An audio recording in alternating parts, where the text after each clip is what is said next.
Hello everyone, my name is Shubham Gupta and I welcome you all to Unacademy's India's largest e-learning platform. So I hope with the help of this platform you are enhancing your preparation and day by day getting closer to your goals.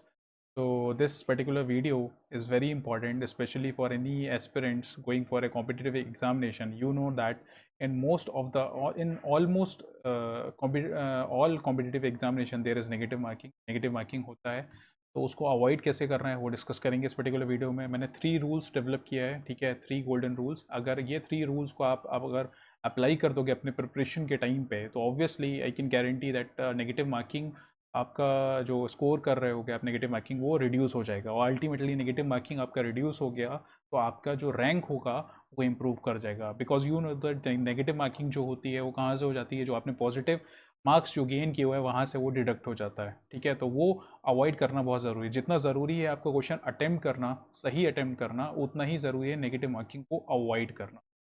तो बहुत important video है, ध्यान से देखना, समझना। Start करते हैं। So here is a brief introduction about my self, you can just pause the video and have a look on it.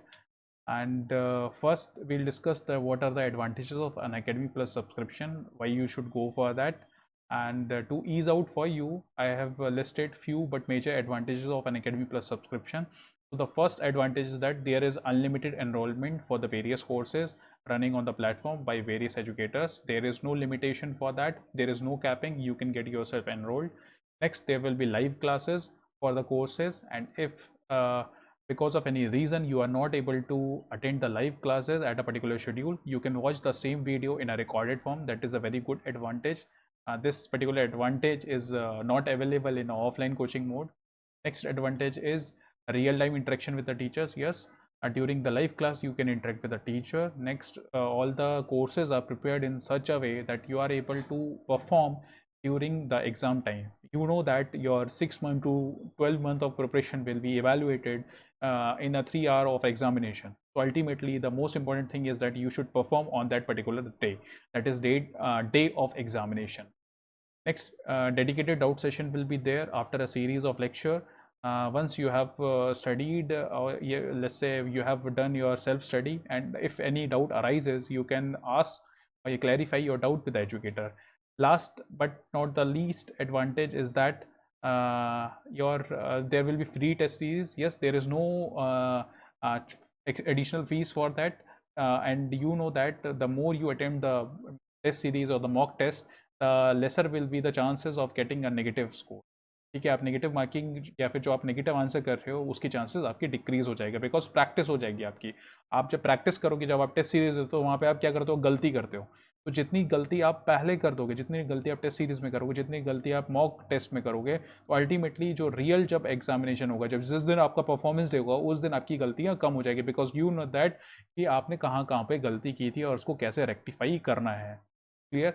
जब भी किसी भी चीज़ की, फॉर एग्जांपल जब अगर मैं कंपेयर करूं आपका मिलिट्री से, ठीक है, इंडियन आर्मी से अगर मैं कंपेयर करता हूं या कोई भी डिफेंस सर्विसेज से, तो वो क्या करता है कि जो एक्चुअल वॉर के लिए प्रिपेयर करते हैं, सालों साल प्रिपेयर करते हैं, और उस प्रिपरेशन में क्या होता है, जो भी गलतियां हो रही हैं, जो भी गलतियां उनसे होती हैं, कि उसको रेक्टिफाई करते हैं, सो दैट जिस दिन एक्चुअल में उनकी ज़रूरत पड़े, जिस दिन एक्चुअल में वॉर की सिचुएशन हो, तो उस टाइम पे गलतियां ना हो। बिकॉज उस टाइम पे अगर गलती होगी तो आप अफोर्ड नहीं कर पाओगे। सिमिलरली फॉर ए स्टूडेंट, अगर आप कोई भी गलती करते हो टेस्ट सीरीज में, मॉक टेस्ट में, तो वो अच्छा है आपके लिए, ठीक है, आपको पता चल रहा है, आप रेक्टिफाई कर सकते हो। लेकिन अगर आपने गलती परफॉर्मेंस डे पे कर दिया, तो आप सोचो कि 3 घंटे में आपका पूरा साल भर की प्रिपरेशन वेस्ट हो जाती है। क्लियर। तो प्रैक्टिस बहुत ज़्यादा ज़रूरी होती है। So all these advantages are available in a single subscription. आपको एक सब्सक्रिप्शन परचेज करना है, सारे के सारे एडवांटेज आपको मिलेंगे। सब्सक्रिप्शन जो अवेलेबल होता है that is for from 1 month to 24 month, 24 months तक के लिए अवेलेबल होगा। आप अपने कंफर्ट के हिसाब से आपको जो बेटर लगता है आप वो परचेज कर सकते हो। But I would recommend, if you are a pass out student, then you should go for 12 month of subscription. The fees for that is 25,000, and if you use my code, that is SHUBHAM10, you will get a 10% discount, and ultimately the fees will be 22,500. Similarly, and yes, this 24-month subscription, if you are let's say a third year student or a final year student, then I would recommend you to go for 24 months of subscription. The fees for that is 30,000, and after discount it will cost you around 27,000 rupees. So if I'll compare all the advantages and the fees with the offline mode, so that is approximately 90 to 95% cheaper at a let's say at a discounted price. आपको बहुत अच्छे discounted price पे बहुत अच्छी facility मिल रही है at your comfort. Main M क्या है कि कोई भी जो प्रॉब्लम हो रही थी आपको ऑफलाइन कोचिंग मोड को अटेंड करने में, फॉर एग्जांपल आपको टाइम नहीं था, आप वहाँ तक ट्रैवल नहीं कर सकते थे, आप जॉब कर रहे हो कि दूसरे सिटी में कोचिंग है आपके दूसरे सिटी में, वो जो कंस्ट्रेंट आ रहा था वो सारे के सारे कंस्ट्रेंट को रिमूव कर दिया। यहाँ पे आपका काम क्या है, यहाँ पे आपका काम है केवल स्टडीज़ पे फोकस करना और अच्छा रैंक स्कोर करना। So first we'll discuss why negative marking is introduced. So the first reason is that to discourage random guessing. Yes, आपको पता है दो टाइप के गेस होता है, एक होता है ब्लाइंड गेस, दूसरा होता है आपका एजुकेटेड गेस। एजुकेटेड गेस का मतलब क्या हो गया, आपको थोड़ा सा नॉलेज है, ऑप्शन आपको पता है, there are 4 options A, B, C, D। तो एजुकेटेड गेट से एडवांटेज क्या होता है कि आप एक या दो ऑप्शन को एलिमिनेट कर सकते हो, आपको पता है कि D नहीं हो सकता, C नहीं हो सकता, तो आपके ऑप्शन क्या बचा, A और B बचा, ठीक है। तो अब आप अगर यहाँ पे गेसिंग करोगे तो यहाँ पे प्रोबेबिलिटी क्या हो जाएगा, यहाँ पे प्रोबेबिलिटी हो जाएगा 50%, 50-50 की प्रोबेबिलिटी हो जाती है एजुकेटेड गेस में, क्लियर। और ब्लाइंड गेस की अगर मैं बात करता हूँ, तो ब्लाइंड गेस में आपको नहीं पता कि A, B, C, D में से कौन सा सही हो सकता है, तो आप किसी को भी मार्क कर सकते हो। तो उस केस में आपकी प्रोबेबिलिटी कितनी हो जाएगी, उस केस में आपकी प्रोबेबिलिटी हो जाएगी 25% आपका राइट की एंड 75% आपका रॉन्ग आंसर मार्क करने के लिए, सॉरी रॉन्ग, ठीक है, क्लियर। तो यहाँ पे प्रोबेबिलिटी वेरी करती है, तो दोनों टाइप के जो गेसिंग होती है उसको डिस्करेज करने के लिए, ठीक है। तो बिकॉज आपको पता है कि आप जब भी गेस करोगे, यहाँ पे भी तो रिस्क है ना, एजुकेटेड गेस में भी आपको रिस्क है, आप 50% है कि आपको सही हो जाएगा, 50% है आपका नेगेटिव हो जाएगा। तो जब आप नेगेटिव मार्क करते हो, ठीक है, जब आप नेगेटिव मार्क करते हो, फॉर एग्जाम्पल आपका क्वेश्चन था, क्वेश्चन पे पॉजिटिव आपको मार्क्स मिल रहा था 2, ठीक है, और नेगेटिव आपको मिल रहा था 2/3, ठीक है, इतना नेगेटिव हो रहा था। तो जब आप एक क्वेश्चन को गलत करते हो तो आप लूज कितना करते हो, आप लूज करते हो 2 + 2/3, इतना आप लूज कर देते हो, बिकॉज 2 मार्क्स जो आपको मिलने थे उस पर्टिकुलर क्वेश्चन में वो तो आपको मिले नहीं, प्लस 2/3 मार्क्स आपके डिडक्ट और हो गए। कहाँ से डिडक्ट हो गए, जो आपने क्वेश्चन करेक्ट किया हुआ था, क्लियर। तो ये बहुत इंपॉर्टेंट चीज़ है, ध्यान में रखना। Next reason is that to distinguish between those who don't know the subject well and those who really know the subject well. Yes, बिल्कुल सही बात है, जब भी नेगेटिव मार्किंग होती है तो जो भी स्टूडेंट इन डेप्थ नॉलेज लेके जा रहा है, अच्छे से प्रिपेयर करके जा रहा है, उसको वहाँ पे एडवांटेज मिलता है, बिकॉज जो भी गेस वर्क होता है वो वहाँ पे एलिमिनेट हो जाता है। क्योंकि अगर आपको पता है कि आप गेसिंग करोगे, आप तुक्के मारोगे वहाँ पे, तो आपके नेगेटिव होने के चांसेस होंगे। बट जिसको इन डेप्थ नॉलेज है वो क्वेश्चन अपन सॉल्व करेगा without the fear of getting a negative marking. Next advantage is that to increase the test reliability. Yes, आप अगर कंपेयर करोगे एक कॉम्पिटिटिव एग्जामिनेशन जहाँ पे नेगेटिव मार्किंग है, दूसरे में नहीं है, तो जहाँ पे नेगेटिव मार्किंग होती है वहाँ पे जो भी प्रिपेयर करके बच्चा जा रहा है वही सक्सीड करेगा, आपका जिसका सब्जेक्ट प्रिपेयर नहीं है वो सक्सीड नहीं कर सकता। लेकिन अगर मैं बात करता हूँ दूसरे कोई एग्जामिनेशन है जहाँ पे नेगेटिव मार्किंग नहीं है, तो वहाँ पे आप गेस वर्क से भी अच्छा स्कोर कर सकते हो, clear. Next is because of huge competition. Yes, competition ज़्यादा है, ultimately number of seats limited होती है, बट नंबर ऑफ एस्पिरेंट्स बढ़ते जा रहे हैं, तो आपको क्या करना है, आपको बेस्ट चूज़ करना है। तो नेगेटिव मार्किंग इंट्रोड्यूस कर दी तो आपको कौन सा मिलेगा, जो भी बच्चा डीप नॉलेज लेके आ रहा है।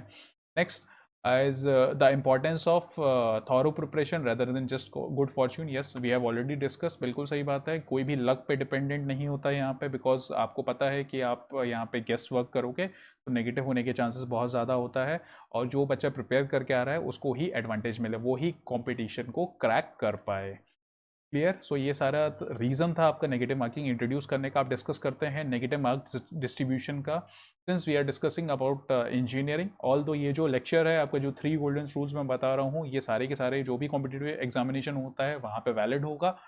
बट रेफरेंस के लिए मैं यहाँ पे डिस्कस कर लेता हूँ, आपका जो इंजीनियरिंग सर्विसेज का एग्जाम होता है that is conducted by UPSC, ठीक है, इसको यूपीएससी कंडक्ट करता है, ठीक है। यूपीएससी के सारे एग्जामिनेशन में नेगेटिव मार्किंग होती है, ऑब्जेक्टिव की बात कर रहा हूँ, सब्जेक्टिव में तो नेगेटिव मार्किंग करना पॉसिबल नहीं है। तो वहाँ पे जो आपका 33% जो होता है वो नेगेटिव मार्किंग होता है। नेक्स्ट गेट में बात करता हूँ, तो गेट में भी आपका 33% आपका नेगेटिव मार्किंग हो जाएगा। SSC जेई में 25% नेगेटिव मार्किंग होता है पर क्वेश्चन, एंड स्टेट एई या जेई के जो एग्जामिनेशन होता है वहाँ पे 25 to 33% होता है, डिपेंड करता है कि किस पर्टिकुलर स्टेट का है, तो वहाँ पे ये वेरिएशन होता है आपका नेगेटिव मार्किंग डिस्ट्रीब्यूशन का। छोटा सा एग्जांपल लेके बताता हूँ, अगर करेक्ट आपका है जैसे 3 मार्क्स आपको मिलेगा, तो रॉन्ग पे 1/3 दैट इज 1 मार्क्स आपका डिडक्ट हो जाएगा। क्लियर?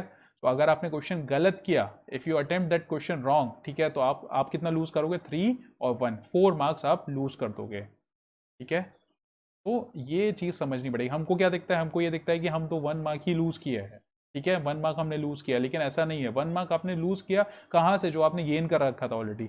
लेकिन अगर आप ये क्वेश्चन आप सही अटेम्प्ट करते तो आपको 3 मार्क्स एडिशनल मिलता और ये 1 मार्क्स नेगेटिव नहीं होता। क्लियर? तो 4 मार्क्स आप लूज कर देते।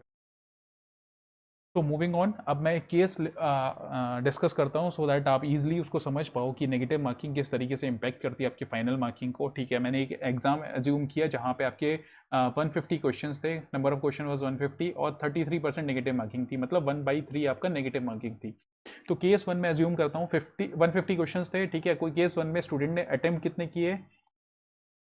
अटेम्प्टेड, ठीक है, अटेम्प्ट किए आपके 120 क्वेश्चंस, 120 क्वेश्चन अटेम्प्ट किए, जिसमें से कि आपके जैसे 90 राइट थे, ठीक है, 90 राइट थे, आपके 30 हो गए रॉन्ग। ठीक है, 90 आपने करेक्ट किए, 30 रॉन्ग हो गए। अब 30 रॉन्ग दो रीज़न की वजह से हो सकता है, ठीक है। एक हो गया आपका रैंडम गेस, ठीक है, और जो अभी डिस्कस किया था, और एक हो गया आपका एजुकेटेड गेस। क्लियर? ये चांसेस हो सकते हैं, बिल्कुल सही बात है। आपका कुछ तो एजुकेटेड गेस होता है, आपको पता होता है कि ठीक है आपने सॉल्व किया, या फिर कोई आपकी मिस्टेक्स भी हो सकती है, ठीक है, मिस्टेक, आपने गेस नहीं किया था, वो मिस्टेक हो गई थी, आपकी कैलकुलेशन एरर हो गई या कुछ और रीज़न की वजह से हो गया, ठीक है, तो ये हो गया। सो मैं ज्यूम करता हूँ कि this this your educated guess और mistakes was 10 questions and random guess was 20 questions, ठीक है, इस तरीके से वेरिएशन था। तो आपके जो फाइनल मार्क्स हुए, ठीक है, final marks in case first में फाइनल मार्क्स कितने हो गए? दैट इज 90 इंटू 3, ठीक है, 3 मार्क्स का था, मैंने करेक्ट क्वेश्चन आपका एज्यूम किया था, 3 मार्क्स करेक्ट, ठीक है, और रॉन्ग का कितना हो जाएगा? 1 मार्क्स। तो 90 इंटू 3 माइनस 30 इंटू 1, ठीक है, तो ये कितना हो गया आपका? 270 minus 30, so that is 240 marks. First case में आपने कितने गेन किए? आपने स्कोर किया 240 मार्क्स आपने स्कोर किया, ठीक है। अटेम्प्ट कितना किया था? 120। अब मैं सेकंड केस की बात करता हूँ। सेकंड केस में आपको पता है कि आपको कोई भी रैंडम गेस नहीं करना है, ठीक है, और जो भी कॉम्पिटिटिव एग्जामिनेशन होता है जहाँ पे नेगेटिव मार्किंग होती है, आपको एक भी रैंडम गेस नहीं करना। तो अब देखते हैं कि किस तरीके से आपका वेरिएशन चेंज होगा। जब आपने रैंडम गेस नहीं किया तो 20 क्वेश्चन आपने अटेम्प्ट नहीं किया, तो अल्टीमेटली आपने अटेम्प्ट कितने किए? अटेम्प्टेड क्वेश्चन इज 100, ठीक है, 100 क्वेश्चन आपने अटेम्प्ट किए। सेम केस, 90 क्वेश्चन आपके राइट थे, ठीक है, 10 क्वेश्चन आपके रॉन्ग हो गए। वो तो इतना होता ही होता है, ठीक है, मिस्टेक्स हो सकती है आपके, एजुकेटेड गेस हो सकता है या मिस्टेक्स हो सकती है। अब यहाँ पे अगर मैं कैलकुलेट करता हूँ फाइनल मार्क्स,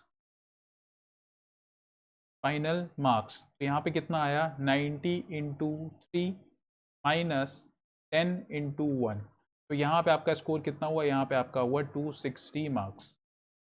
क्लियर?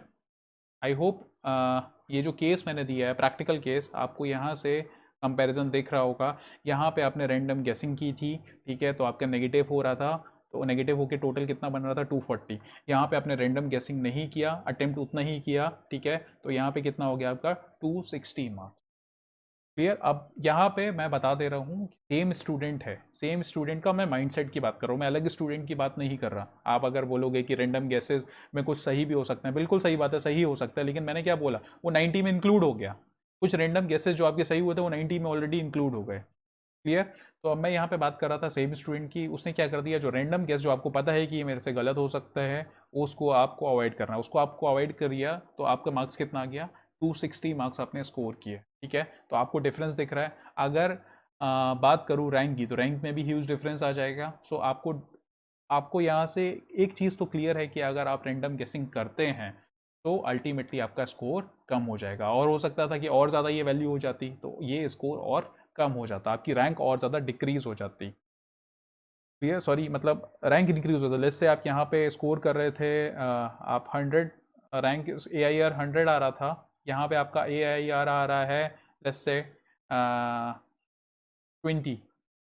क्लियर, तो और ज़्यादा अगर यहाँ पे गलत हो जाता तो ए आई आर बहुत ज़्यादा इफेक्ट हो जाता, ये हो जाता आपका 200 या फिर 300।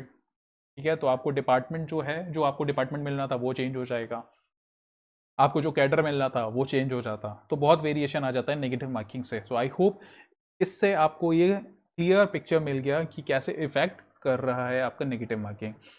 तो फर्स्ट रूल की बात करते हैं कि आपको नेगेटिव मार्किंग कैसे अवॉइड करनी है। First rule, practice is the key. आप जितना ज़्यादा प्रैक्टिस करोगे उतना ही ज़्यादा आपको अपना मिस्टेक्स पता चल जाएगा। और अगर मेन एग्जाम से पहले आपको पता है कि आप कहाँ पे गलती करने जा रहे हो, एक छोटा सा एग्जाम्पल लेता हूँ। एक आपने कोई क्वेश्चन सॉल्व किया और आपको लग रहा था कि आपने सही उसको सॉल्व किया है, बट बाद में जब आपने उसको चेक किया तो आपको पता चला कि आपने मिस्टेक किया था वहाँ पे किस टाइप का, या तो फॉर्मूले आपने गलत याद किया हुआ था, ठीक है, आपको लग रहा था कि स्क्वायर रूट था, वहाँ पे आपने स्क्वायर किया हुआ था, फॉर्मूले की मिस्टेक उससे हो सकती है, या फिर कोई कैलकुलेशन मिस्टेक हो सकती है।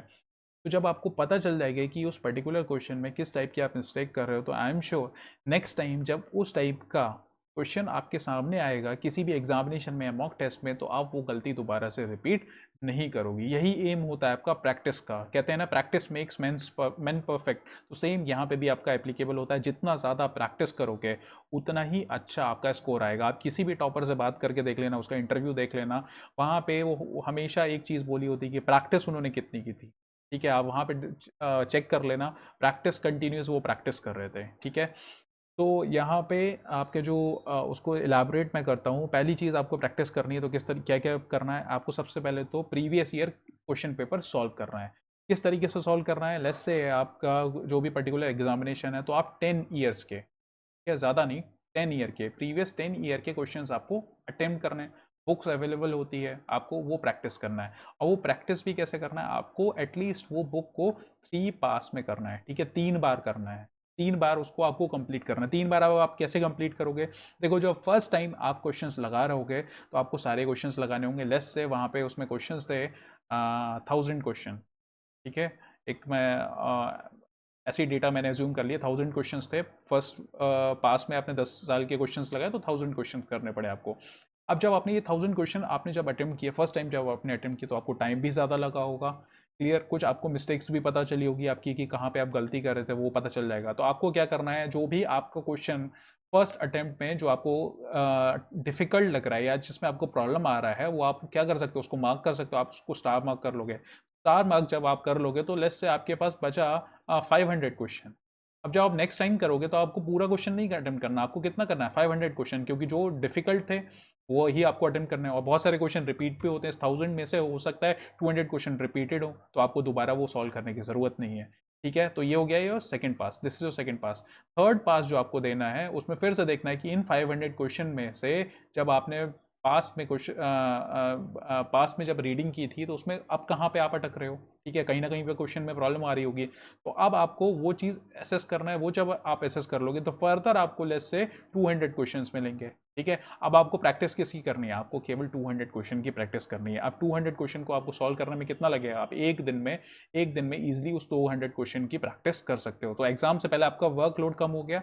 आपको अगर क्वेश्चन प्रैक्टिस करनी है, जैसे एग्जाम से एक वीक पहले, तो आपको 1000 क्वेश्चन को सॉल्व करने की जरूरत नहीं पड़ेगी। आपको कितना क्वेश्चन सॉल्व करना है, केवल 200 क्वेश्चन को सॉल्व करना है। क्लियर, तो ये बहुत ही इंपॉर्टेंट चीज़ है। ठीक है, प्रीवियस ईयर क्वेश्चन को सॉल्व करना है। किसी भी आप एग्ज़ाम में जा रहे हो उसके बारे में नॉलेज होना आपको ज़रूरी है। ठीक है, सेम चीज़ सोल्जर्स के साथ होता है जब वो लड़ाई पे जाते हैं। अगर जैसे सियाचिन ग्लेशियर की अगर मैं बात करता हूँ, तो वहाँ पे जब अगर वो फाइटिंग के लिए जा रहे हैं या फिर वहाँ पे जब उनकी पोस्टिंग होती है, तो पहले उनको पूरा प्रिपेयर किया जाता है उस पर्टिकुलर टेरेन के लिए। अगर वो प्रिपेयर्ड नहीं होंगे तो वहाँ पे सर्वाइव नहीं कर पाएंगे। सेम, अगर आपको एग्जामिनेशन को सर्वाइव करना है, मतलब आपको एग्जामिनेशन को क्रैक करना है, तो आपको उससे फेमिलियर होना पड़ेगा। फेमिलियर कैसे होगा, प्रीवियस ईयर क्वेश्चन पेपर से। ठीक है, सो आई होप आपको पता चल गया। पहला चीज़, फर्स्ट चीज़ आपको ये किस तरीके से करना है। दूसरा, स्मार्ट रिवीजन। रिवीजन बहुत ज़्यादा ज़रूरी है। आपको पता है कि आपने एक सब्जेक्ट पढ़ा, और अगर मैं सिविल इंजीनियरिंग की बात करूं तो अप्रोक्सीमेटली कॉम्पिटिटिव एग्जामिनेशन में 13 to 15 सब्जेक्ट्स आते हैं। तो आपको ये सारे के सारे सब्जेक्ट्स रिवाइज करना है, और रिवाइज भी कैसे करना है कि आपको एक टाइम के बाद सारे के सारे सब्जेक्ट्स रिकॉल कर सको एक टाइम पे, बिकॉज जब आपका एग्जामिनेशन होगा तो क्वेश्चन जो आपके पास आएंगे 13 to 15 सब्जेक्ट्स के एक साथ क्वेश्चन आपको मिलने वाले हैं।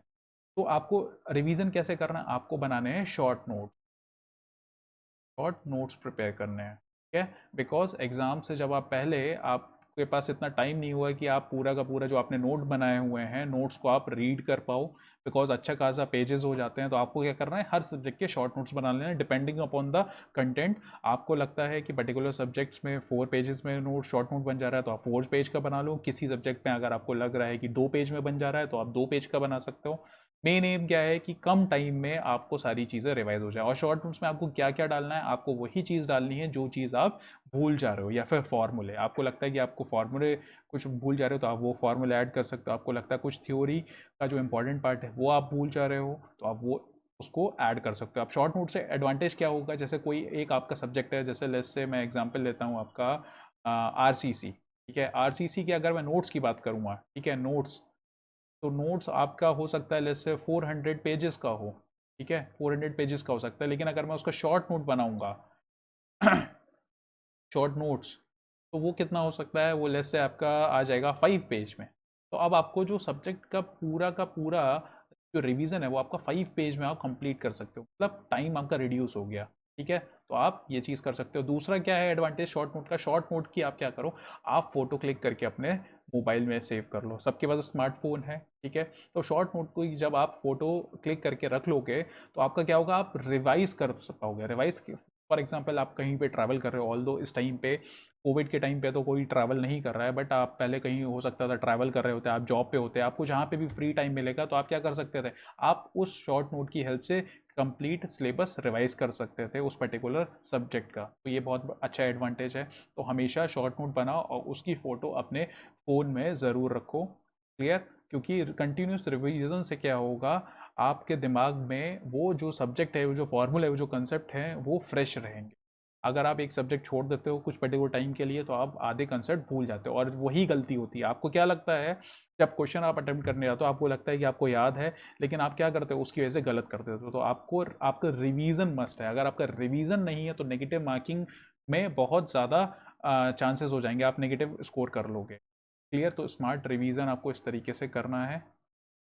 Next, test series. Yes, test series बहुत इंपॉर्टेंट होता है। मैंने पहले भी अभी डिस्कस किया था स्टार्टिंग में। प्लस सब्सक्रिप्शन के एडवांटेज की जब मैं बात कर रहा था, टेस्ट सीरीज़ से क्या होता है, आप जब मॉक टेस्ट देते हो तो आपको रियल फील आ जाती है, ऑलमोस्ट रियल फील आ जाएगी कि एग्जामिनेशन के टाइम पे आपको 3 घंटे बैठना है, 3 घंटे आपको बैठना है, 3 घंटे आपको एग्जामिनेशन देना है, जो उसी टाइम फ्रेम में आपको particular question, let's say 3 hours का एग्जामिनेशन है और 200 क्वेश्चंस आ रहे हैं, ठीक है। तो आपको पहली चीज़ तो टेस्ट सीरीज़ क्या सिखा देगा, आपको 3 आवर कंटिन्यूस सिटिंग देनी है, आपको 3 घंटे आपको बैठना है, एक तो वो आपका आदत पड़ जाएगा।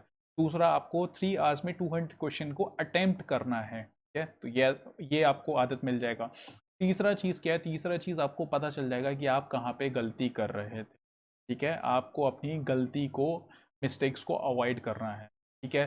दूसरा चीज़, आपके जो एजुकेटेड गेसेस होते हैं उसकी आपको प्रोबेबिलिटी पता चल जाएगी। आपको पता चल जाएगा कि आपके जो एजुकेटेड गेस होते हैं वो कितने सही जा रहे हैं। तो उसके बेसिस पे आप रियल एग्जामिनेशन के टाइम पे आप डिसाइड कर सकते हो कि आपको कितने एजुकेटेड गेस मार्क करने हैं, क्लियर। सो टेस्ट सीरीज़ का बहुत इंपॉर्टेंट एडवांटेज होता है, प्रैक्टिस आपको दे रहा है वो रियल एग्जामिनेशन का, सो दैट जब भी आप रियल एग्जामिनेशन में बैठो तो क्वेश्चन को देखते ही आपको ये समझ में आ जाना चाहिए कि इस टाइप का क्वेश्चन आपने सॉल्व किया है कि नहीं किया है, बिकॉज आपको वो सबसे पहले ही अटेम्प्ट करना है।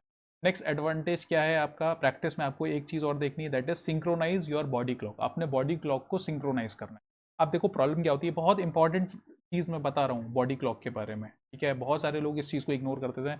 हमारी हैबिट क्या होती है, लेट्स से हमारा जो एग्जामिनेशन है उसका टाइम है morning 9 to 12 and then 2 to 5, ये टाइमिंग है। बट हम जब प्रिपरेशन कर रहे होते हैं तो हम क्या करते हैं, अपनी बॉडी क्लॉक को डिस्टर्ब करते थे। हम रात में देर तक पढ़ रहे हैं, सुबह फिर सो रहे हैं, ठीक है। तो अब इससे प्रॉब्लम क्या होती है, हमने पढ़ा तो सारी चीज़ें, लेकिन जब हम एग्ज़ाम देने गए तो हम क्या कर रहे थे, 9 to 12 टाइम पे तो हम सो रहे थे, ठीक है। तो अब जिस पर्टिकुलर डे पे आपको एग्जाम देने जाना है, तो आपकी बॉडी में क्या है, आपकी बॉडी में तो कंटिन्यूस ये फीड है कि आप 9 to 12 सो रहे थे उस टाइम पे, बिकॉज आपने स्टडीज़ की लेट नाइट तक। तो 9 to 12 के टाइम पे जब आप एग्जाम दे रहोगे, आप जग रहोगे, लेकिन आपकी बॉडी क्या डिमांड करोगे, आपकी बॉडी डिमांड कर रही होगी स्लीप, बिकॉज बॉडी की हैबिट बनी हुई है उस टाइप में। ठीक है, बॉडी की क्लॉक चेंज हो रखी है। तो आपको क्या करना है, अपनी बॉडी की क्लॉक को सिंक्रोनाइज करना है, सिंक्रोनाइज विद एग्जाम टाइम। ठीक है, एग्जाम टाइम कहने का मतलब क्या हुआ कि अगर आपका एग्जाम है 2 फेज में, that is 9 to 12 and 2 to 5, ठीक है, तो एटलीस्ट एग्जाम के 1 मंथ, आपको पता है बॉडी को कोई भी हैबिट अडॉप्ट करने में 14 to 21 डेज लगता है, तो एटलीस्ट 1 मंथ पहले, ठीक है, अगर लेट्स से आपका एग्जामिनेशन है, if your examination is in ठीक है, जनवरी में है, ठीक है, तो आप दिसंबर या फिर आप नवंबर से स्टार्ट कर दीजिए ये क्लॉक को फॉलो करना। मतलब क्या है, आप 9 to 12 एंड 2 to 5 आपको सीटिंग देनी है। ठीक है, आप इस टाइम पे या तो मॉक टेस्ट सीरीज लगा सकते हो, ठीक है, आपको टेस्ट सीरीज अटेम्प्ट करना है, या फिर आपको अपना स्टडीज करना है, लेकिन आपको इस 3 आवर्स में उठना नहीं है। ठीक है, किसी भी रीज़न की वजह से आप उठना नहीं है। आप इवन वॉशरूम जाना भी अफोर्ड नहीं कर पाओगे रियल एग्जामिनेशन के टाइम में, बिकॉज कंपटीशन इतना ज़्यादा होता है, हर एक क्वेश्चन पे टाइम कम होता है, तो आप ये चीज़ तो अफोर्ड कर नहीं पाओगे। क्लियर? तो आपको क्या करना है, आपको सिटिंग देनी है, तो धीरे धीरे क्या हो जाएगा, आपकी बॉडी क्लॉक सिंक्रोनाइज हो जाएगी। तो उस ड्यूरेशन के बीच में ना तो आपको वॉशरूम जाने की ज़रूरत पड़ेगी, ना ही आपको नींद आएगी, बिकॉज आपने क्या कर दिया, आपने हैबिट डाल लिया, आपने हैबिट ये डाल लिया कि 9 से 12 आपको सिटिंग दे रहे थे और 2 to 5 भी आप सिटिंग दे रहे थे। तो ये जो आपका बॉडी क्लॉक हो गया, ये सिंक्रोनाइजेशन बहुत ज़्यादा ज़रूरी है, बिकॉज उस टाइम में जो आपका जो ब्रेन होगा वो एक्टिव मोड में होगा।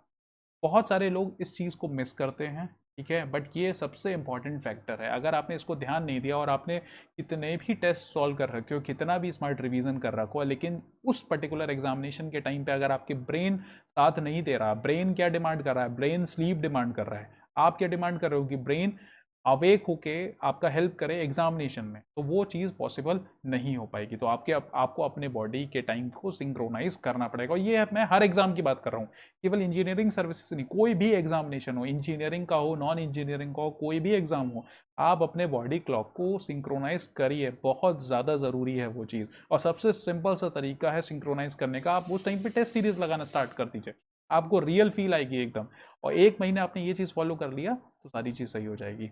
Next is use of scientific calculator. Yes, अगर आपके एग्जामिनेशन में साइंटिफिक कैलकुलेटर है तो आपको उसको प्रैक्टिस करना भी ज़रूरी है। जैसे फॉर एग्जांपल मैं गेट की बात करता हूँ, तो गेट में आपका वर्चुअल कैलकुलेटर आता है वहाँ पे, ठीक है, so that is different from what we use.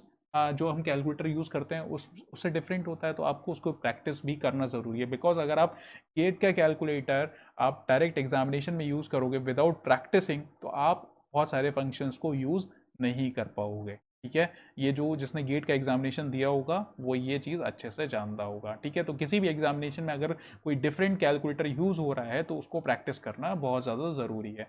Next but last sorry, next is your calculation without calculator. Yes, बहुत सारे एग्जामिनेशन में आपका कैलकुलेटर अलाउड नहीं होता, लाइक ईएससी के एग्जामिनेशन में आपका कैलकुलेटर अलाउड नहीं होता है, पीएसयूज के एग्जामिनेशन में भी आपका कैलकुलेटर अलाउड नहीं होता ज़्यादातर एग्जामिनेशन में। तो उस केस में क्या करना है, उस केस में आपको ये प्रैक्टिस करना है कि किस तरीके से आपको क्वेश्चन को सॉल्व करना है, न्यूमेरिकल किस तरीके से आपको सॉल्व करना है, क्योंकि वहाँ पे कैलकुलेटर अलाउड नहीं हुआ। तो उसके लिए आपको क्या करना पड़ेगा, उसके लिए आपको स्क्वायर रूट, ठीक है, क्यूब रूट, ये सारी वैल्यू आपको याद करनी पड़ेगी। आपको let's say 10 theta sine theta cos theta की वैल्यू याद करनी पड़ेगी। थीटा कहाँ से कहाँ तक आपका 0, 15, 30, 45, 60, 75 and 90।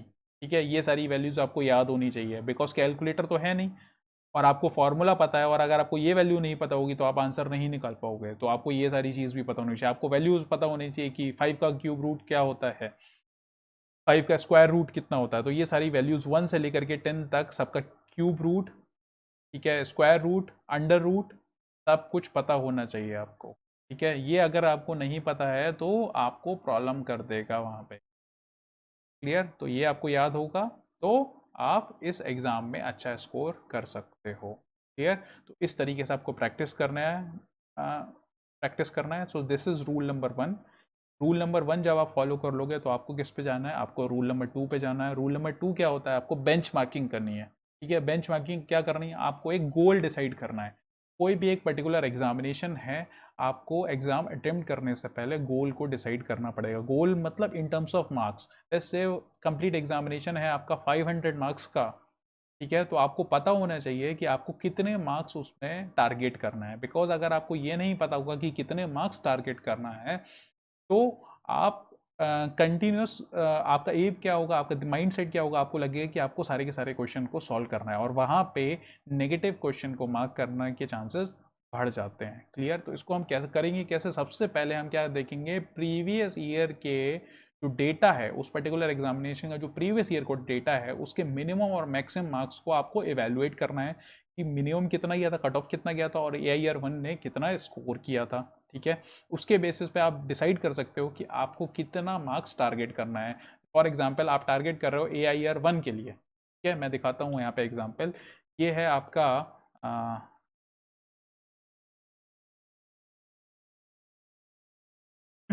Yes, yes, this is for your ESE examination. ESE examination की बात करता हूँ 2019, 18 एंड 17। तो यहाँ पे जो आपका AIR 1 के मार्क्स थे वो था 842। क्लियर? 874, 831। तो अप्रोक्सीमेटली जो मार्क्स है वो आपका किस रेंज में है, दैट इज फ्रॉम 831 टू 875, इस रेंज में है ये ईयर। ठीक है, 1।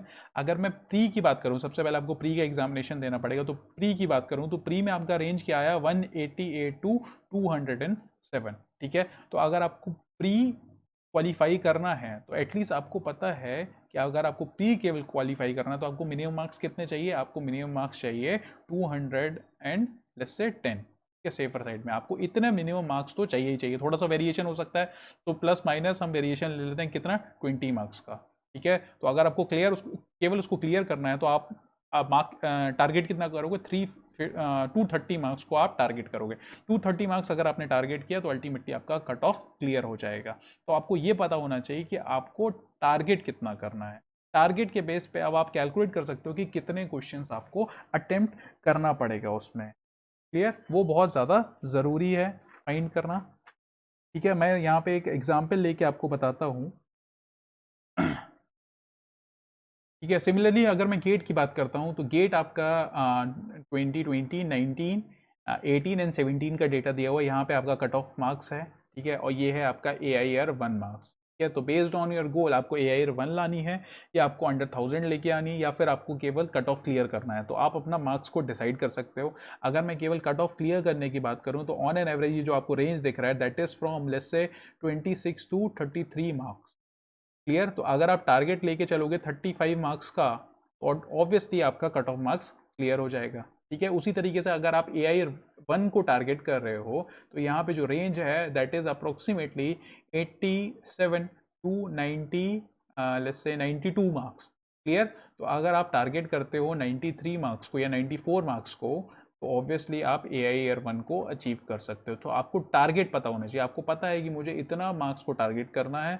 इतना मार्क्स जब आप सही तरीके से जब आप अटेम्प्ट कर लोगे तो उसके बाद आपको अटेम्प्ट करने की ज़रूरत नहीं है उसमें। ठीक है, आपको गैस करने की ज़रूरत नहीं है। आप अटेम्प्ट अगर आपको आता है ऑब्वियसली आप अटेम्प्ट करोगे उसको, लेकिन आपको वहाँ पे गैस नहीं करना पड़ेगा।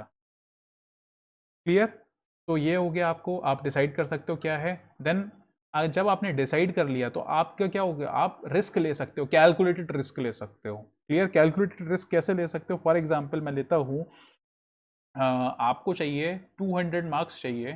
ठीक है, इन अ एग्जामिनेशन ऑफ 300 मार्क्स। ठीक है, 300 मार्क्स का एग्जामिनेशन है, उसमें आपको 300, आप 200 मार्क्स को टारगेट कर रहे हो। ठीक है, 90% एक्यूरेसी थी। ठीक है,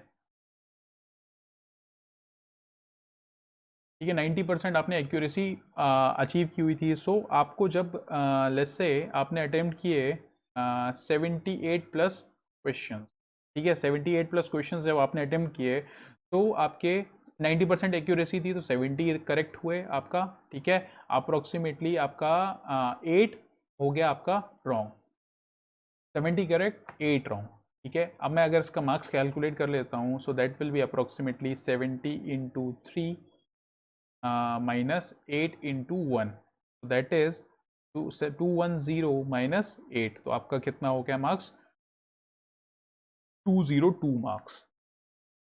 क्लियर? तो ये आपने टारगेट कर लिया। अब आपको पता है कि पर्टिकुलर एग्जामिनेशन को अटेम्प्ट करने से पहले जिसमें आपके 100 क्वेश्चंस आ रहे थे, अब आपको टारगेट कितना करना है? लेट्स से आपको टारगेट करना था केवल 80 क्वेश्चंस। आपको पता था कि मुझे 80 क्वेश्चंस तो अटेम्प्ट करने ही करने हैं। क्लियर? तो जैसे ही आपने 80 क्वेश्चन को अटेम्प्ट कर लिया, ऑब्वियसली आप सबसे पहले वही क्वेश्चन सॉल्व करोगे जो सबसे सिंपल है। जब आपने 80 क्वेश्चंस को अटेम्प्ट कर लिया तो उसके बाद रिमेनिंग 20 क्वेश्चंस में आपको गेस नहीं करना है। ठीक है? आपको 20 क्वेश्चन में गेसिंग नहीं करना है, बिकॉज आपको पता है आपका जो टारगेट था वो अचीव हो चुका है। बिकॉज अगर आपने 20 क्वेश्चन को अटेम्प्ट किया, क्या अगर आपने ये 20 क्वेश्चन को अटेम्प्ट किया तो हो सकता है आपका 200 मार्क्स ना हो के लेट्स से ये हो जाए 180 या 190, और आपको पता है एक एक मार्क्स से, आधे आधे मार्क्स से कट ऑफ से रह जाते हैं बच्चे सेलेक्ट होने से। ठीक है? तो वो बहुत ज़्यादा इंपॉर्टेंट है। तो अगर जब आपका टारगेट क्लियर होगा, अगर आपका टारगेट क्लियर होगा तो आपको पता है कि रिस्क कितना लेना है। ठीक है? आपको रिस्क कितना लेना है। और लेट्स से मैं अज्यूम करता हूं कि आप 78 क्वेश्चन नहीं अटेम्प्ट कर पाए। ठीक है? उस पेपर में लेट्स से आप केवल अटेम्प्ट कर पा रहे हो लेट्स से 70 क्वेश्चन ही आप अटेम्प्ट कर पा रहे हो। तो आपको पता है कि आपने 70 क्वेश्चन अटेम्प्ट किए हैं। ठीक है? और उसमें से कुछ गलत भी हो सकते हैं, आपकी 90% एक्यूरेसी थी तो आपको मार्क्स 200 मार्क्स नहीं मिलेगा। तो उस केस में आपको पता है कि आप 10 क्वेश्चन में आप गेस वर्क कर सकते हो। ठीक है? एजुकेटेड गेस, ब्लाइंड गेस तो करना ही नहीं, एजुकेटेड गेस आप कर सकते हो 10 क्वेश्चन में। ठीक है? तो आउट ऑफ 30 क्वेश्चन आपको 10 क्वेश्चन में एजुकेटेड गेस करना है, तो जो बेस्ट होंगे, ठीक है, तो उसमें से आप गेस कर सकते हो। तो आपका टारगेट यहाँ पे भी अचीव हो सकता है। देयर आर चांसेस कि आप वो टारगेट अचीव कर जाओ। लेकिन क्या होगा, लेकिन जब आपका ये कैलकुलेशन नहीं होगा तो आपका एम क्या होगा? आपका एम होगा कि आपको 100 के 100 क्वेश्चन आपको अटेम्प्ट करने हैं। ठीक है? और टाइम का भी कंस्ट्रेंट हो जाता है। यहाँ पे क्या है, आपको पता है कि 80 क्वेश्चंस आपको सॉल्व करने हैं। तो अल्टीमेटली पहले क्या था? पहले था आपको 100 क्वेश्चंस करने थे, ठीक है, इन 3 आवर्स ऑफ टाइम। क्लियर? अब क्या करना है? आपको 80 क्वेश्चंस करने हैं इन 3 आवर्स ऑफ टाइम। तो आपके पास पर क्वेश्चन टाइम ज्यादा हो गया। टाइम ज्यादा हो गया तो मतलब आप ज्यादा एक्यूरेटली क्वेश्चन को सॉल्व कर सकते हो। ठीक है? So this also saves time. ये आपका टाइम सेव करेगा। ठीक है? अल्टीमेटली टाइम आपका बच जाएगा। नेक्स्ट बात करते हैं maintain desire speed with maximum accuracy. Yes, बिल्कुल सही बात है। जब आपके पास ज़्यादा टाइम हो गया, ठीक है, पहले आपके पास टाइम था 3 आवर्स का 100 क्वेश्चंस के लिए, आप सेम टाइम है आपका 80 क्वेश्चंस को अटेम्प्ट करने के लिए। तो टाइम ज़्यादा हो गया। लेट्स से पहले आपको टाइम मिल रहा था फॉर एग्जाम्पल पर क्वेश्चन आपको मिल रहा था 3 मिनट्स मिल रहा था, ठीक है, पर क्वेश्चन। अब आपको मिल रहा है 5 मिनट्स पर क्वेश्चन। ठीक है? तो ऑब्वियसली आपकी एक्यूरेसी इंक्रीज हो जाएगी। ठीक है? एक्यूरेसी आपकी इंक्रीज हुई, एक्यूरेसी इंक्रीज हो गई तो मतलब नेगेटिव मार्किंग के चांसेस आपके डिक्रीज हो जाएगा। क्लियर? तो यहाँ पे हो गया। यहाँ पे मैंने विद एग्जांपल बताया किस तरीके से आपका डिक्रीज हो रहा है। कैलकुलेटेड रिस्क आप ले सकते हो अगर आपको टारगेट पता होगा। ठीक है? और प्रैक्टिकल टारगेट को अचीव करना है, ऐसा नहीं सुपरफिशियल कुछ भी टारगेट रख दिए। जो आपको प्रैक्टिकली ही लग रहा है आपको वही टारगेट सेट करना है। उसके बाद से आपका ये जो चारों के चारों पॉइंट है, ये चारों के चारों पॉइंट सेटिस्फाई हो जाएगा। ठीक है? So this is rule number 2। Now will move to next rule, that is rule number 3। अब बात करते हैं परफॉर्मेंस डे की। जिस दिन आपको एक्चुअल अपनी परफॉर्मेंस देनी है, आपने प्रिपेयर किया, हो सकता है 6 मंथ का प्रिपरेशन हो, आपका 1 साल का प्रिपरेशन हो। ठीक है? जनरली एग्जामिनेशन आपके हर साल होते हैं तो 1 साल का मैक्सिमम आपका प्रिपरेशन हो सकता है उसमें। तो आपका वो जो प्रिपरेशन है वो जज किसके बेसिस पे होगा? आपका उस पर्टिकुलर 3 आवर के एग्जामिनेशन के बेसिस पे होगा। तो आपको उस टाइम पे परफॉर्म करना सबसे ज़्यादा ज़रूरी है। नो मैटर कि आपने साल भर कितना ज़्यादा मेहनत किया था, वो मैटर नहीं करता। आपका मैटर क्या करता है? Examination day. ठीक है? आप, आई एम श्योर आपने सब जगह एग्जामिनेशन दिया, अपना स्कूलिंग के टाइम पे दिया, आपने ग्रेजुएशन के टाइम पे दिया, तो आपने ये चीज़ अच्छे से ऑब्जर्व कर रखी है कि आप एग्ज़ाम डे पे परफॉर्म नहीं कर पाए तो आपका अल्टीमेटली सारी की सारी प्रिपरेशन जो होती है वो वेस्ट हो जाती है फॉर दैट पर्टिकुलर ईयर। तो फर्स्ट थिंग इज दैट आपको पता है, ये डिस्कस कर चुके हैं, आपको क्या करना है? आपको पेपर को 2 पास में डिवाइड करना है। ठीक है? आपको पता है 3 आवर्स का पेपर है। ठीक है? उसमें क्वेश्चंस हैं आपके 150 क्वेश्चंस है। आपको क्या करना है? 2 पास में डिवाइड करना है। मतलब आपको 2 बार पेपर को सॉल्व करना है। 2 बार किस तरीके से करना है? जब आप फर्स्ट पास में जाओगे, ठीक है, टॉकिंग अबाउट फर्स्ट पास, ठीक है, फर्स्ट पास में आपको कौन सा करना है? जो आपके फेमिलियर क्वेश्चन है। ठीक है? इजी और फेमिलियर, क्वेश्चंस, ठीक है। जो इजी और जो फेमिलियर क्वेश्चंस है वही आपको अटेम्प्ट करने हैं, और कोई क्वेश्चन को आपको अटेम्प्ट नहीं करना है, गलती से भी नहीं करना है वो चीज़। इजी का मतलब क्या हो गया, आपको दिख रहा है बहुत इजी है, आपको आंसर पढ़ते ही समझ में आ गया, उसको अटेम्प्ट करना है। दूसरा आपका जो फेमिलियर क्वेश्चन है, मतलब आप जो मॉक टेस्ट सीरीज में उसको सॉल्व कर पाए हो, आपको वही अटेम्प्ट करना है। फॉर एग्जाम्पल आपका क्वेश्चन नंबर 1 था, ठीक है, वो ईजी था, आपने उसको अटेम्प्ट किया। सेकंड आपका नहीं देखा हुआ है, आप उसको पास कर जो, ठीक है, आपको उस पे टाइम वेस्ट नहीं करना है, ठीक है, टाइम वेस्ट नहीं करना है। उसको थर्ड पे आओ, थर्ड दिख रहा है, थर्ड फेमिलियर है या इजी है, इजी है या फेमिलियर है तो उसको सॉल्व करो, नहीं तो पास करो, ठीक है। फोर्थ पे आए, इजी था, सॉल्व किया उसको। फिफ्थ पे आए, नहीं फैमिलियर नहीं है, आपने नहीं देखा हुआ इस टाइप का, नहीं सॉल्व किया, तो उसको स्किप कर दो। बिकॉज मैं बता रहा हूं आपको, इंटेंशनली एग्जामिनेशन में कुछ number of question, approximately 10% question आपके इस तरीके से डाले जाते हैं सो दैट कोई भी स्टूडेंट उसको अटेम्प्ट ना कर पाए, या फिर बहुत ही फाइन स्टूडेंट या फिर जो उसको कहते हैं ना क्रीम स्टूडेंट ही उसको सॉल्व कर पाए। क्लियर? तो आपको उसमें अपना टाइम वेस्ट नहीं करना है, आपको सबसे पहले केवल वही क्वेश्चन अटेम्प्ट करना है जो आपके फैमिलियर क्वेश्चन है। और ऑब्वियसली अगर आपने टेस्ट सीरीज दिया है तो आप आइडेंटिफाई कर पाओगे कि किस टाइप के क्वेश्चन आपने सॉल्व कर रखे हैं। और अगर आपने क्वेश्चन उस टाइप का पर्टिकुलर सॉल्व किया हुआ है, जैसे फॉर एग्जांपल मैं बात करता हूँ इरिगेशन में, आपको 5 इंडेक्स कैलकुलेट करना है, तो आपको पता है कि कैसे करते हैं, आपने प्रैक्टिस किया हुआ है, तो आप उस टाइप का क्वेश्चन अटेम्प्ट कर सकते हो। आपको पता है कि सीबीआर कैसे कैलकुलेट करना है, तो आप उस टाइप का क्वेश्चन आप अटेम्प्ट करो वहां पे।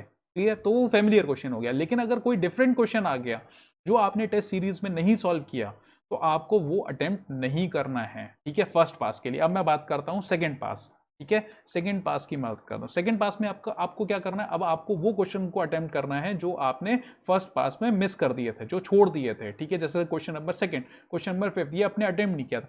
अब इसमें देखो कि क्या आप ये क्वेश्चन पर्टिकुलर सॉल्व कर सकते हो, आपको फॉर्मूला पता है, ठीक है, तो आप उसको अटेम्प्ट करो, नहीं पता है तो आप नेक्स्ट क्वेश्चन पे मूव कर जाओ। क्लियर? ये दो पास में डिवाइड क्यों किया गया है पेपर, दो पास में पेपर इसलिए डिवाइड किया गया है, बहुत बारी क्या होता है कि फर्स्ट क्वेश्चन सॉल्व किया हमने, ठीक है, सेकंड पे आया, सेकंड पे हमें लगा कि हाँ अच्छा ये तो दिया हुआ है, इस टाइप का मैंने किया नहीं लेकिन इसका मुझे फॉर्मूला पता है, तो चलो इसको सॉल्व करते हैं। लेकिन क्या होगा, जब आप उसको सॉल्व करने जाओगे तो हो सकता है कि आप सॉल्व करते करते कहीं पे जाके आप अटक जाओ, ठीक है, आपका आंसर ना है, तो यहाँ पे क्या हो गया, आपका टाइम वेस्ट हो गया। अब इस टाइम वेस्ट की वजह से क्या हो सकता है कि फॉर एग्जाम्पल आप थे 135th क्वेश्चन पे और आपके पास टाइम कम बचा हुआ है, ठीक है, अब आपके पास ऐसे 10 मिनट ही बचा हुआ है और आपको कितने क्वेश्चन करने हैं, 15 क्वेश्चन आपको अटेम्प्ट करने हैं। तो इस हरी में आपका क्या हो सकता है, आपका क्वेश्चन गलत हो सकता है, या फिर हो सकता है आप 15 क्वेश्चन अटेम्प्ट ही ना कर पाओ, और ये 15 क्वेश्चन आपके फेमिलियर हो या इजी क्वेश्चन हो, ठीक है। तो हमारा एम क्या है, जो इजी है, जो फेमिलियर है, पहले उसको गेन करना है, ठीक है, जब वो गेन हो गया तो नेक्स्ट जो क्वेश्चन है, जो हार्डर क्वेश्चन है आपके लिए, उस पर अटैक करना है।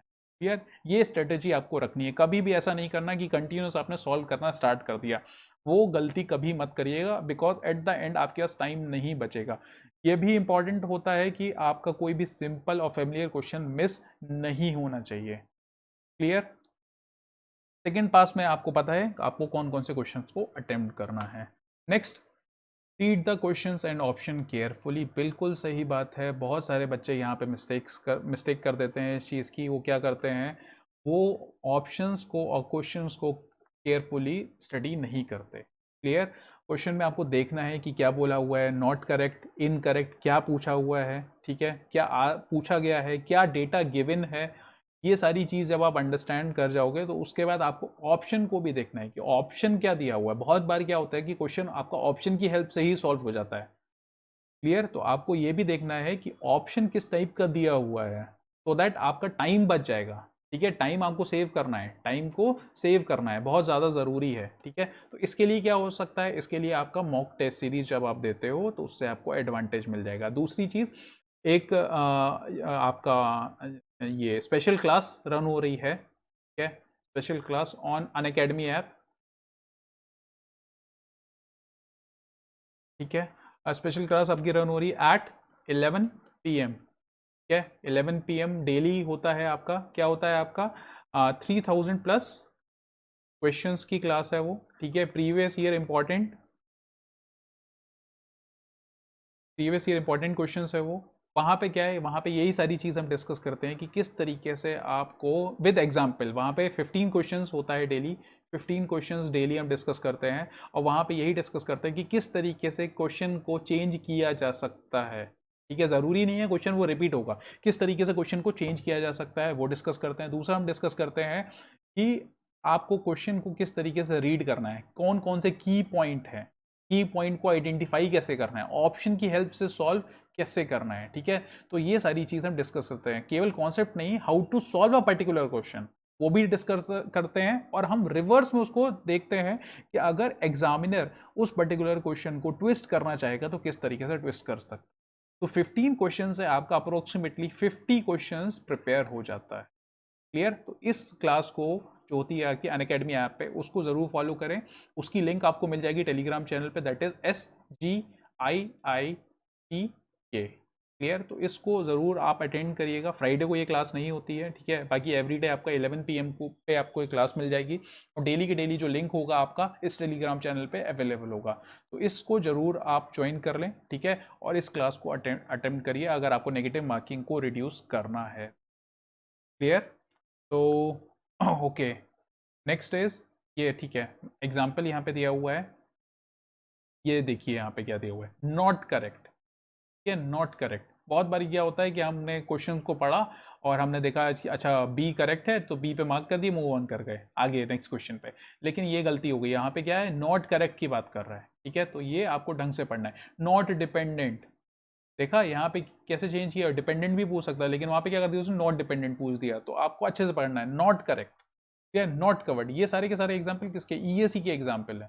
तो इसमें बहुत इस तरीके से आपको घुमाता है, बच्चे का ये देखता है कि बच्चे का अटेंशन कैसा है। और यहाँ पे गलती पता कब होती है, जब आपका बॉडी क्लॉक सिंक्रोनाइज नहीं है। अभी डिस्कस किया था बॉडी क्लॉक सिंक्रोनाइजेशन का, जब आपका बॉडी क्लॉक सिंक्रोनाइज नहीं होती है उस केस में प्रॉब्लम क्या होती है, हम ये सारे पॉइंट्स को मिस कर जाते हैं।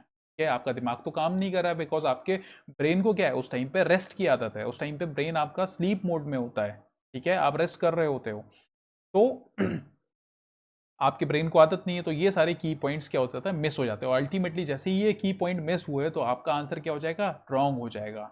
You will mark a wrong option, ultimately negative marking आपको मिल जाएगी। ठीक है, तो आप वो चीज़ अफोर्ड नहीं कर सकते। तो पहले तो क्वेश्चन और ऑप्शन को अच्छे से आपको पढ़ना है, दूसरी चीज़ अपनी बॉडी को भी सिंक्रोनाइज करना है, तभी आप सही तरीके से उसको मार्क कर पाओगे। क्लियर?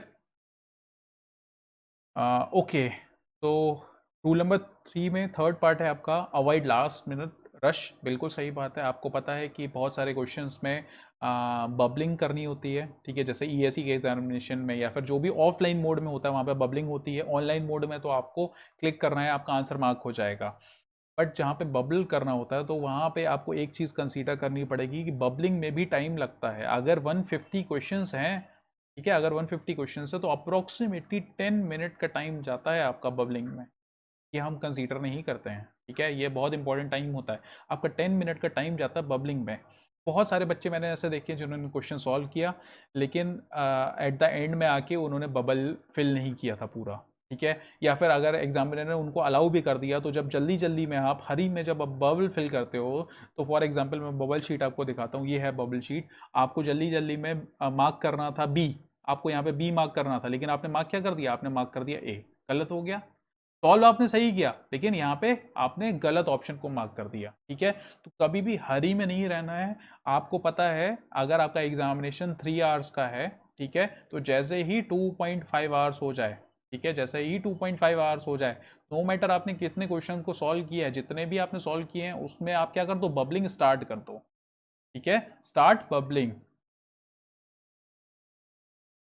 ये बबल फिल करना आप स्टार्ट कर दो, आपको वेट नहीं करना है एंड तक। उसके बाद जैसे जैसे ही आपने बबल फिल कर लिया उसके बाद आप जो भी क्वेश्चंस को अटेम्प्ट करोगे तो साथ के साथ आपको बबल फिल करना है, उसके लिए आपको वेट नहीं करना, ठीक है, उसके बाद आपको साथ के साथ बबल फिल करते रहना है कंटिन्यूसली। ये गलती कभी मत करिएगा आप कि आप एंड टाइम का वेट कर रहे हो कि एंड में जब टाइम बचेगा 5 मिनट तो मैं बबल फिल कर दूंगा। फिर से मैं आपको बता दे रहा हूँ कि बबल 150 क्वेश्चंस को बबल करने में अप्रोक्सीमेटली 10 मिनट्स का टाइम लगता ही लगता है, बिकॉज आपको देखना भी है, पहले आपको क्वेश्चन में देखना पड़ेगा कि जो आपने क्वेश्चन नंबर 20th सॉल्व किया है उसका राइट आंसर क्या है, उसका राइट आंसर है बी। फिर आपको यहाँ पे 20th सर्च करना पड़ेगा, देन उसमें देखना पड़ेगा अच्छा ये है आपका 20th, उसमें बी वाले को मार्क करना है, ठीक है। तो इसमें टाइम लगता है, इसमें एक्यूरेसी भी चाहिए, इसमें आप गलती अफोर्ड नहीं कर सकते। ठीक है, तो इसमें टाइम लगता है, तो कभी भी एंड का वेट मत करो, लास्ट मिनट रश नहीं रखना है, एक टाइम डिसाइड कर लो पहले से। अगर 2 आवर्स का है, ठीक है, तो 1.5 आवर्स पे बबलिंग आपको स्टार्ट कर देनी है। जो आपने गेन किया है उसको तो एटलीस्ट वहाँ पे रिफ्लेक्ट करना ही करना है। Clear. Next is take sound sleep before the examination day. Yes, बिल्कुल सही बात है। बहुत सारे बच्चे क्या होते हैं, एग्ज़ाम को देने जाते हैं, वो रात भर नहीं सोते और डायरेक्ट एग्ज़ाम देते हैं। वहाँ पे प्रॉब्लम वही होती है कि आपका ब्रेन प्रॉपर तरीके से वर्क नहीं कर रहा होता, बिकॉज ब्रेन को आदत नहीं होती है, और वहाँ पे क्या हो जाता है, वहाँ पे गलती क्या हो जाएगी, बबलिंग एरर हो जाएगा। आपको ए मार्क करना था, आप बी मार्क कर दोगे, ये गलती हो जाएगी। दूसरा चीज़, आप क्वेश्चन को ढंग से नहीं पढ़ पाओगे, ठीक है, तो वहाँ पे भी गलती हो, नॉट करेक्ट है, आपने नॉट करेक्ट देखा नहीं वहाँ पे। जैसे कल मैं, जो आपका लाइव क्लास होती है 11 PM पे, वहाँ पे एक मैंने एग्जांपल बताया था, बहुत सारे क्वेश्चन, एक स्टेटमेंट दिया होता, वहाँ पे लिखा होता, एक में लिखा था प्रोपोर्शनल, प्रोपोर्शनल, और दूसरे में लिखा हुआ था आपका डायरेक्टली प्रोपोर्शनल। ठीक है, अब हमारी क्या आदत क्या है कि जब हम अटेंशन में हैं तो हमें तो पता है कि ठीक है प्रोपोर्शनल की बात कर रहा था, तो डायरेक्टली और इन्वर्सली हो सकता है। यहाँ पे उसने स्पेसिफाई कर दिया है, ठीक है, इसमें स्पेसिफाई नहीं किया है। लेकिन अगर हमारा ब्रेन अलर्ट मूड में नहीं है, उसको ब्रेन को प्रॉपर रेस्ट नहीं मिला हुआ है, तो आप यहाँ पे क्या कर दोगे, यहाँ पे आप मिस्टेक कर दोगे। ठीक है, तो ये मिस्टेक्स आपको नहीं करनी है। ठीक है, तो ये आपके 3 गोल्डन रूल्स थे। इसको अपने फ्रेंड के साथ आप शेयर करिए इस पर्टिकुलर वीडियो को, एंड मैं गारंटी इस बात की लेता हूँ कि अगर ये 3 गोल्डन रूल्स अगर आप अप्लाई कर दोगे अपने प्रिपरेशन में, तो आपकी जो नेगेटिव मार्किंग है वो कंसिडरेबली आपका रिड्यूस हो जाएगी, और अल्टीमेटली आपकी रैंक जो होगी वो इम्प्रूव हो जाएगी, जो मार्क्स आप फाइनल मार्क्स जो गेन करोगे वो इंक्रीज हो जाएगा। बिकॉज दोनों चीज़ें ज़रूरी है। आप जितना ज़रूरी है आपका प्रिपरेशन, जितना ज़रूरी है आपका क्वेश्चन अटेम्प्ट करना, उतना ही ज़रूरी है आपको नेगेटिव क्वेश्चंस को, नेगेटिव मार्किंग को अवॉइड करना है, बिकॉज कॉम्पिटिटिव एग्जामिनेशन की हम बात। क्लियर। तो if you like this session, do like the video, share it with your friend, subscribe करें चैनल को, and join this Telegram channel, जो आपका लाइव क्लासेस होती है जो भी अनअकैडमी ऐप पे, वो यहाँ पे आपका अपडेट मिल जाएगा। ठीक है, जो लाइव क्लास होती है date is at 11 PM except Friday, and if you are going for Unacademy Plus subscription, don't forget to use my code, that is SHUBHAM10. Thank you everyone.